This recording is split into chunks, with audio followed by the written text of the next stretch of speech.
మహబూబాద్ జిల్లా చాలా పెద్ద జిల్లా. ఇది అంతా గిరిజన జిల్లా. ఒక్కసారిగా లక్షలాది మంది మహబూబాద్ జిల్లాకి వచ్చి పోతూ ఉంటారు. కానీ ఇక్కడ కనీసం కూరగాయల మార్కెట్కి కూరగాయలకి వచ్చి పోతా ఉన్న ఆ రైతులు ఇక్కడ రోడ్డు మీద పెట్టి అమ్ముతున్న పరిస్థితి. అసలు ఏం జరుగుతుంది ఇక్కడ? కనీసం అక్కడ మా దాదాపుగా సంవత్సరం కాలం పాటు అయినా అక్కడ కూరగాయల మార్కెట్ ఓపెన్ చేసి దాన్ని పట్టించుకొని నాదులు లేరు. మనతో పాటు కొంతమంది నేతలు ఉన్నారు. ఇక్కడ సేవలాల్సిన రాష్ట్ర అధ్యక్షులు మన వెంకన్న సార్ ఉన్నారు. సార్ చెప్పండి, ఏంటి సార్ ఈ సమస్య? ఇద్దరు రోడ్డు మీద పడ్డారు జనాలు.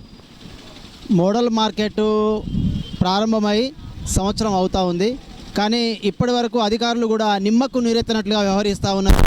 దానివల్ల చాలా ఇబ్బంది పడుతూ ఉన్నారు. ప్రజానీకం కానీ రైతాంగం కానీ చాలా ఇబ్బంది పడుతూ ఉన్నారు. ఎందుకంటే గత ప్రభుత్వంలో బీఆర్ఎస్ ప్రభుత్వంలో ఉన్నప్పుడు కేటీఆర్ గారు స్వయంగా మహబూబాద్కి వచ్చి శంకుస్థాపన చేసి ఓపెన్ చేశారు. మార్కెట్ని పేరుకే ఓపెన్ చేశారు.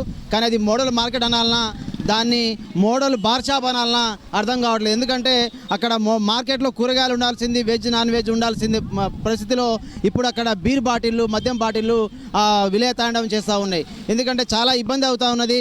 ఇప్పటివరకు దీనికి ఇక్కడ మున్సిపల్ కమిషనర్ కానీ చైర్మన్ కానీ ఎవరు కూడా దీనికి స్పందించట్లేదు. చాలా ఇబ్బంది పడుతూ ఉన్నారు. అందుకనే రోడ్డు మీదకి వచ్చారు. మా యొక్క గిరిజన రైతులు చాలామంది ఎక్కడ అమ్ముకోవాలో తెలియని పరిస్థితి రోడ్డు మీదకి అమ్ముతూ ఉన్నారు. వీళ్ళను పోలీసు వాళ్ళు అకారణంగా మళ్ళీ ఇక్కడ ఉన్న కూరగాయలని కిందకి పారపోసే పరిస్థితి ఉంది. కాబట్టి ప్రభుత్వం వెంటనే స్పందించాలి. ఇక్కడ ఉన్న అధికారులు కూడా నిర్లక్ష్య ధోరణిని విడనాలి. ఆ అధికారులు వెంటనే స్పందించి ఇక్కడ నుంచి అక్కడికి షిఫ్ట్ చేస్తే కానీ ఇక్కడ అందరికీ కూడా న్యాయం జరుగుతుందని చెప్పేసి మేము ఒక ప్రధాన సమస్య గిరిజనులు కనీసం అక్కడ ఆ మార్కెట్లో కూడా అవకాశం ఇవ్వట్లేదు అంటున్నారు. పక్కా ఇది గిరిజన ప్రాంతం. దీని మీద మీరేమంటారు? ఇది గిరిజన ప్రాంతం. గిరిజన ప్రాంతంలో ఇప్పటివరకు మోడల్ మార్కెట్ ప్రారంభం కాలేదు కాబట్టి గిరిజన ప్రాంతంలో ఎక్కువ లంబాడీస్ జనాభా ఉంది కాబట్టి వాళ్ళందరూ రోడ్డు మీదకి వస్తూ ఉన్నారు.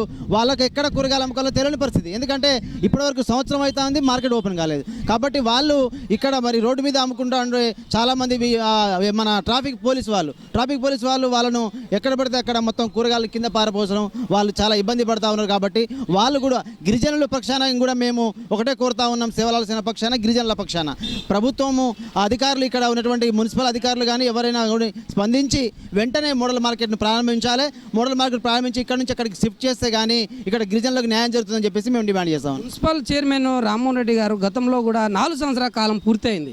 కానీ కనీసం ఇంకా అక్కడ ఏ పనులు కూడా కాకపోవడం వల్ల రోడ్ల మీద పడ్డారు కదా. పక్కాగా మీరు మున్సిపల్ చైర్మన్కి ఏం చెప్తారు? మున్సిపల్ చైర్మన్ రామ్మోహన్ రెడ్డి గారికి మేము సూటిగా ప్రశ్నిస్తున్నాం. మీరు ఇప్పటి వరకు 4 సంవత్సరాలు మీ పరిపాలన అయింది, మీరు చైర్మన్గా ఉన్నారు. కానీ ఇప్పటి వరకు మరి అక్కడ పనులు అట్నే ఉన్నాయి. ఇక్కడ నుంచి అక్కడికి మార్కెట్ షిఫ్ట్ కాలేదు. మరి మీరు ఇప్పటివరకు అధికారులను మరి మీరు ఆదేశించలేకపోతున్నారా? మరి మేము గిరిజనులుగా చాలా ఇబ్బంది పడుతున్నాం. కాబట్టి మీరు వెంటనే అధికారులకు ఆదేశించి అధికారులు వెంటనే అక్కడ మోడల్ మార్కెట్ ఓపెన్ చేసి ఈ గిరిజనులకు న్యాయం చేయాలని చెప్పేసి మేము రామ్మోహన్ రెడ్డి గారిని విజ్ఞప్తి చేస్తా ఉన్నాం. నేత ఉన్నారు. 4-5 రోజుల నుంచి ఇక్కడ విపరీతమైన ఈ ఎండలో కూరగాయలు బయట పెట్టి అమ్ముతున్నారు. ఈ కూరగాయలు ప్రజలు తిని చాలా భయాందోళన పడుతున్నారు. దీని మీద మీరు అంటే ఇక్కడ ఉన్న రైతులు కానీ చుట్టుపక్కల రైతులు పండించి తీసుకొచ్చిన కూరగాయలను ఆకుకూరలు మొత్తం రోడ్డు మీద పెట్టి అమ్మడం వల్ల ఆ ఎండకు వాడిపోయి అవి తీసుకొని పోతున్న కస్టమర్లకు మాత్రం విరోచనాలు ఇబ్బంది పడుతున్నారు. కాబట్టి వాళ్ళకు నీడ కూడా ఉండాలి. కాబట్టి మార్కెట్ని వెంటనే ప్రారంభించి ఆ మార్కెట్లో అమ్మేటట్టుగా చూడాలని రామ్మోహన్ రెడ్డి గారిని కోరుతున్నాము. ప్రధానంగా ఇక్కడ ఎమ్మెల్యే గారు కూడా ఉన్నారు. ఎమ్మెల్యే కూడా ఇలాంటి కూరగాయలను తీసుకుపోయి ప్రజలకు భయాందోళన చెందుతున్నారు. కొందరు నేతలు కూడా చెప్తున్నారు. దాని మీద ఎమ్మెల్యే గారు మీరేం సూటిస్తారు? అంటే ఎమ్మెల్యే గారు కొత్తగా వచ్చారు, ఇంకా ఎలక్షన్ కోడ్ వచ్చింది కాబట్టి ఎమ్మెల్యే గారిని మనం ఏం చెప్పలేకపోతున్నాము. మనం ఇప్పుడు ఆయనకు ఏం అడగాల్సిన అవసరం లేదు.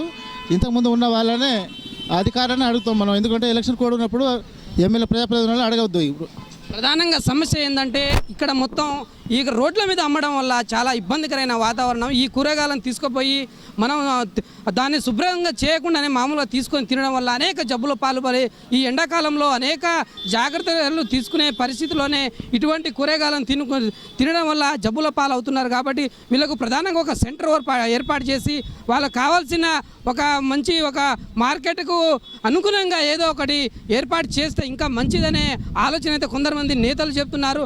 తీసుకొచ్చి వాళ్ళు ఎంతో ఇబ్బందికరమైన వాతావరణంలో ఈ ఎండలో మామూలుగా బయటికి వచ్చి ఉండాలంటే ఎంతో ఇబ్బందికరమైన వాతావరణంలో వాళ్ళు 4ంటికి వచ్చి కూరగాయలు పెట్టడము, వాళ్ళని ఆ కూరగాయలను ఇక్కడ ఉన్న ప్రజలు సేకరించడం వల్ల అనేక ఇబ్బందులు పాలవుతున్నారు. కాబట్టి ఉన్న కూరగాయల మార్కెట్ని త్వరగా దాన్ని ఏర్పాటు చేసి వాళ్ళను ఒక సెంటర్ గూడు ఏర్పాటు చేస్తే ప్రజలకు ఇక్కడ వాళ్ళు అమ్మే వాళ్ళకు కూడా అన్ని విధాలుగా బాగుంటుందనే ఆలోచన అయితే కొంతమంది నేతలు చెప్తున్న విషయం అయితే కనిపిస్తుంది. అందరి టీవీ ప్రతినిధి సీతారాంతో ఫేస్ టు ఫేస్ కూరగాయల మార్కెట్ ఈ నడి రోడ్డు శ్రీనివాస్ టాకీస్ నుంచి.